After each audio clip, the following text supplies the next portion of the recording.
Good morning, Vivek. How are you? Morning, Hugh. How are you? I'm great because the Browns are 2-2 and the Bengals are 1-3. I know you've been busy, but did you see the opener? I just want to know if chaos is a good thing in the Bengals huddle because it looked that way to me. I have to be honest. I have been disappointed in watching the score of the Bengals, but I've been in near campaign events every time, so I have probably for the better not been watching the Bengals languish. I do think that the comfort of Joe Burrow's comfortable contract probably has not been a great force for good to kick this off, but I'm counting on him getting back on track. Okay, you be an optimist. Yesterday, you said a little chaos in the caucus is not a bad thing. One of the things that stands out, and I think appeals to people about you, is that you want to radically cut the federal government. And I am all with you. If you can take care of the DOE and get rid of it, Department of Education, get rid of it, great. But you need majorities in the House and the Senate to do that via reconciliation. How does chaos in the House get us majorities?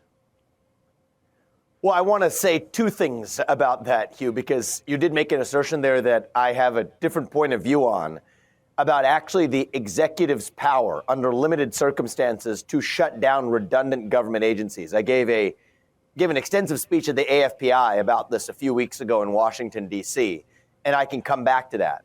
But broadly, my point is there may be a silver lining as well. Right now, I think the Republican Party for too long has focused on the question of the who.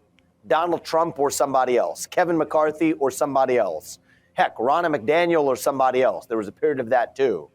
Without asking the question of the what and the why. What do we actually stand for as a party? Why do we actually stand for it?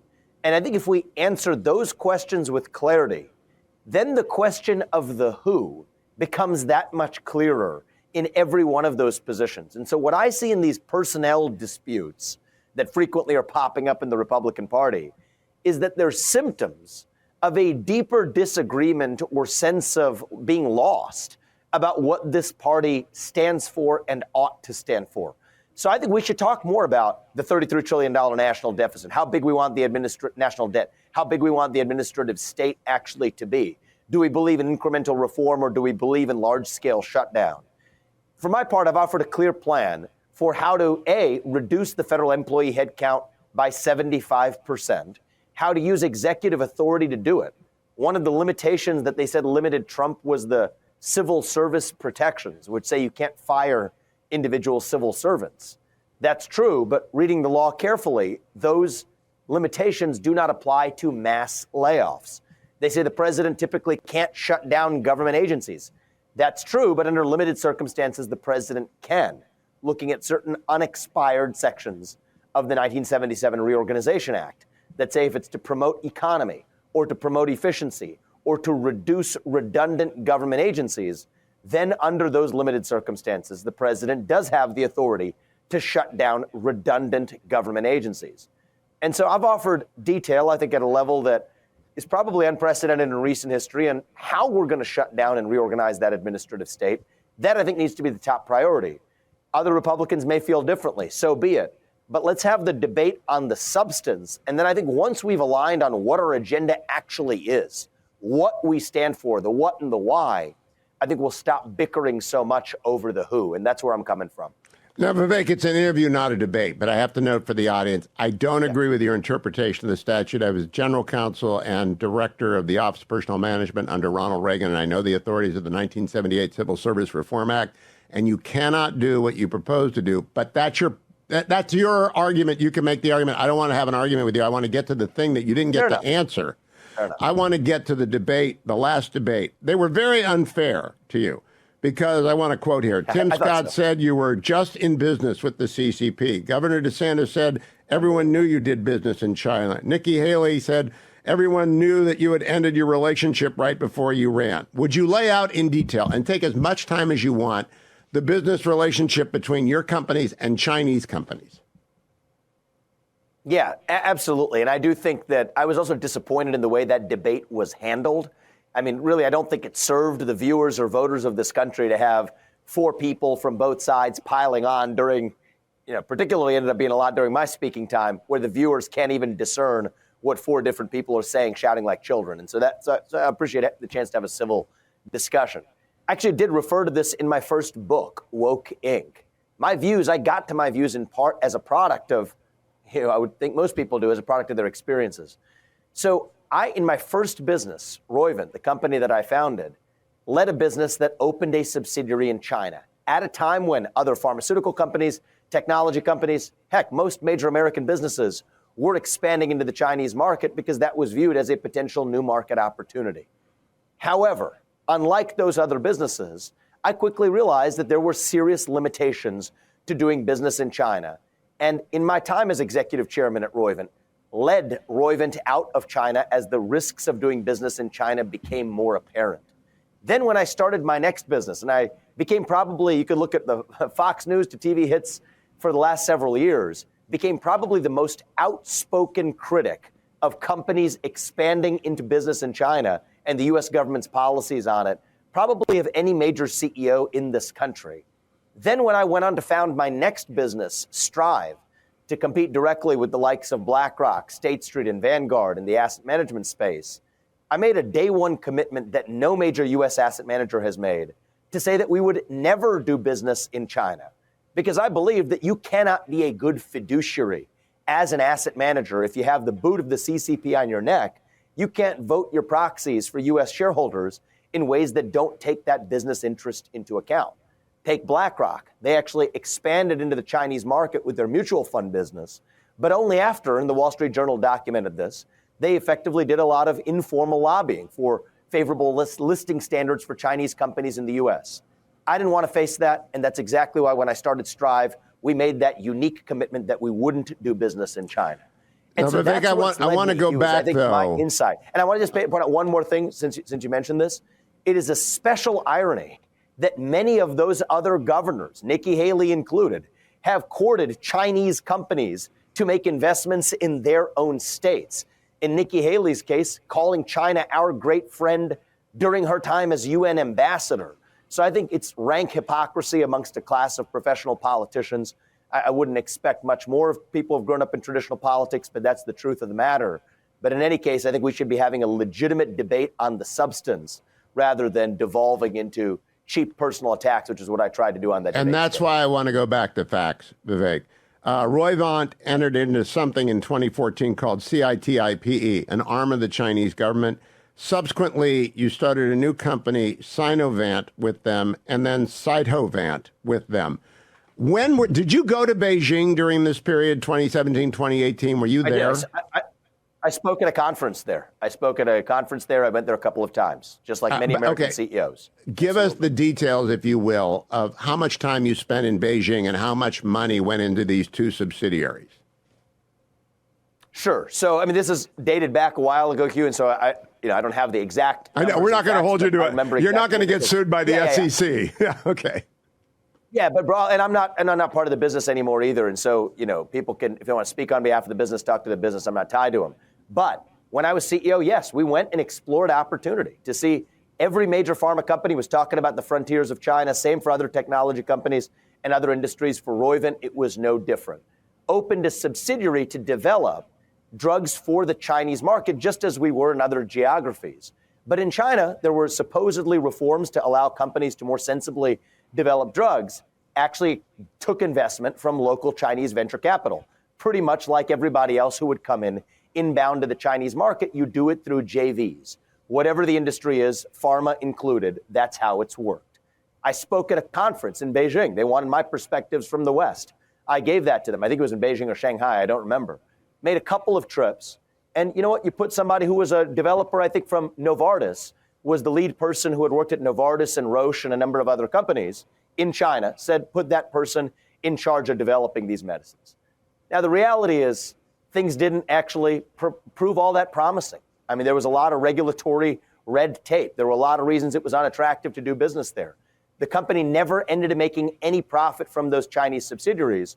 While it became apparent to me, and the environment in China also changed over the last decade, it became apparent there were serious risks to any business in the West doing business in China. So Roivant went in a different direction. Still, while I was on the board and executive chairman, pulled out gradually from China, has no active operations there today. I moved on in my journey. I wrote Woke Inc. and then started my new business, became far more vocal about what I saw the larger companies doing in China, from Apple to BlackRock to Nike to others, that really concerned me. I've laid this out in depth in the books that I've written, Hugh. I can talk about it here too. Well, what I want to get to is I think it's legitimate. Strive, we then made that commitment. I think it's a very legitimate argument to say, I went, I learned, I left. But I want to know how much money went into the joint ventures. Do you remember how much money in American dollars Beijing put into the two ventures? I don't remember to the exact amount, but my guess is it was, it was in the millions of dollars, right? It was not in the hundreds of millions of dollars, but it was in the millions of dollars. But it was to start up, drug development's an expensive sport, but it was within the norms of what you would expect to start drug development projects. It ended up being, there was a person from Roche who had previously been at Novartis. These are top experts in drug development and multinational companies doing exactly what multinational companies were trying to do in China, bring competent people to develop drugs potentially for the Chinese market.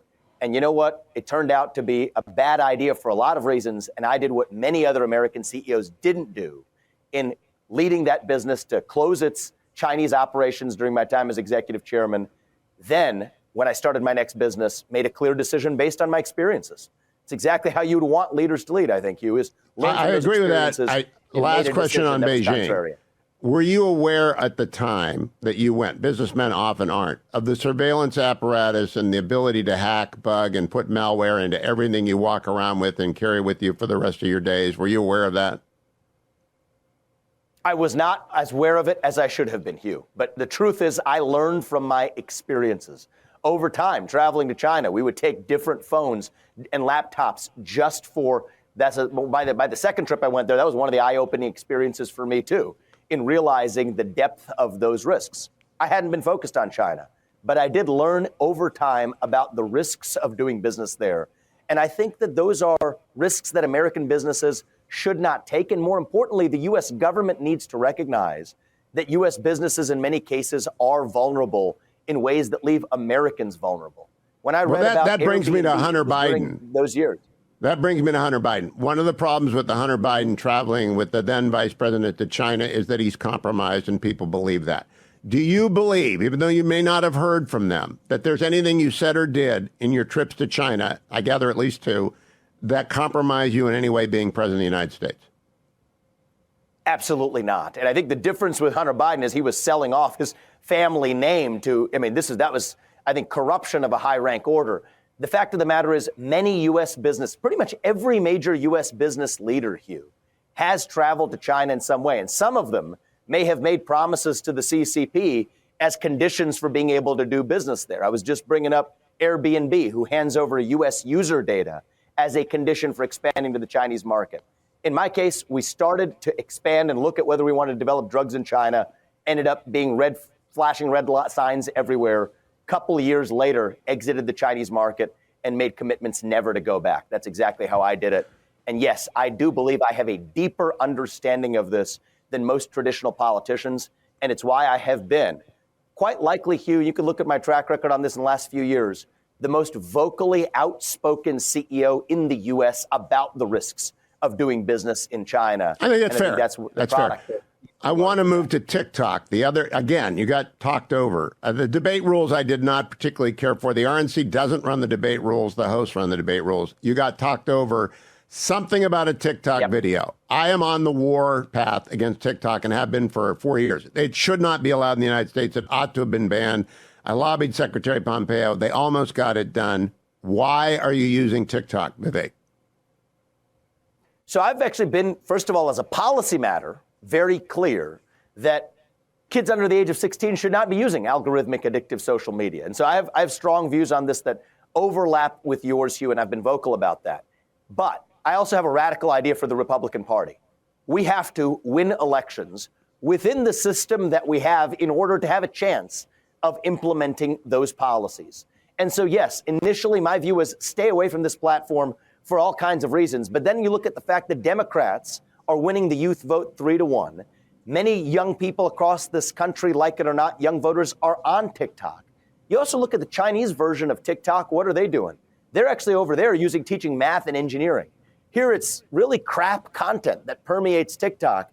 Is there an opportunity to reach people with substance, reach young people with actually content that is edifying rather than the really regrettable content they're getting through TikTok today. And my view is, so long as those rules are played the way they are, Republicans need to compete to reach young people with positive messages where young people actually are, unlike Democrats who are doing the same thing rampantly. And I do think it's hypocritical. I mean, there was a certain irony even on that stage. One of the people who was trying to signal her virtue about not being on TikTok and warning Republicans about the importance of not being on it, that's Nikki Haley. Her own adult daughter is regularly on it and posting. You might want to take care of it in your own family before you're preaching about it to others.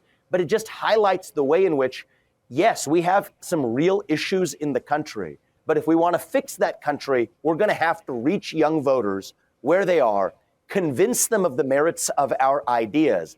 That's how we're going to reach this nation forward. And Hugh, I have some special responsibility here as the young person in this race. As the youngest person ever to run for U.S. president as a Republican, we already have been, even long before I joined any social media, we have been reaching young people with this message. What are we seeing in this campaign? 40% of the donors to my campaign, of the six-figure donors we have, are first-time ever donors to the GOP. That number is 2 to 4% for traditional Republicans. I think this is an opportunity for us with a powerful message to inspire and uplift the next generation of young Americans who are hungry for leadership, but they're not just watching. In fact, most of them are not watching cable news or traditional news media or radio. No, they're not. Reach them with our positive. Vivek, would you explain to people, though, what does TikTok, in your view, do with the data that they accumulate from users' phones? So the truth is, none of us know for sure, but we have to be very cautious in the face of not knowing exactly. So I'll be frank with you, and I want to set an example for other people, too. There's a different phone that when I use TikTok, I don't want them, especially as a candidate running for U.S. president. No way. There's a special phone that we're using just for TikTok. That's my responsibility to be cautious, especially as somebody who's in the profile and the position that I'm in. But the other thing, Hugh, is we have to be eyes wide open to the fact that this applies to any company with an app that's also doing business in China. Yes, it does. Take the Airbnb example earlier. Yes, it does. You're right. We have to be worried about any company turning over U.S. user data to the CCP as a condition for doing business there, whether or not there's Chinese ownership of that app. And I'll also observe that probably 2, 3, 4 of the top 15 to 20 apps in the App Store at any given time are Chinese apps as well. And so are there risks with TikTok? Absolutely. But we also have to be careful to make sure that we don't just exclusively focus on that risk when, in fact, this risk runs rampant in the United States today. And I want to move to the Navy, Vivek. Are you still using TikTok today in that separate phone? So I am not using TikTok on my phone. My team has a separate account that posts specifically educational content that reaches young people. And yes, I think that so long as the Democrats are playing this game and reaching young voters, Republicans have to use every way in our arsenal, every way, showing up on college campuses, something that I do uniquely as well. I think that we do need to do a better job of reaching young voters where they are. Again, I remind not an argument, it's an interview. Last subject. I talked to Governor DeSantis yesterday about the Navy shipbuilding program, so I want to ask you about yours. What are your goals in the first term, the second term, and long term for the U.S. Navy ship count and mix? So look, I think that broadly, I want to pull back from the divest to invest program, where right now, if we're going to hit that nadir in 2027, 2028, right now that intersects with the peak of the danger window, I would say, for China looking at potentially invading or annexing Taiwan. I would want to smooth that out such that we're not just decommissioning ships, but we're actually advancing ships. Now, right now, I think that the minimums have to be what would allow us to meet the AUKUS agreements without depleting our own capacity. That would be the general metric that I would use, and there's a lot of variables that go into that. But we're very much behind, Hugh, as you well know, and so that needs to be where we invest in our own industrial base here at home. That's the way I think about it. I do think there's a role for government to play a role in making sure that that happens far more quickly. I would like to see us on a path quickly in my first term to getting to 4% of GDP as the new floor, at least for the next now through 2032 as the base for U.S. military spending as a percentage of GDP. And a significant percentage of that does need to go to new naval production. But I use the AUKUS agreement as a benchmark and standard to say, how do we meet those requirements in a way that still ensures that we're not going to deplete our own capacity outside of what we're selling to Australia? And I would go further and say that right now our nadir, particularly naval capacity of being able to take on a conflict scenario in Taiwan, would hit a nadir in 2027 to 2028.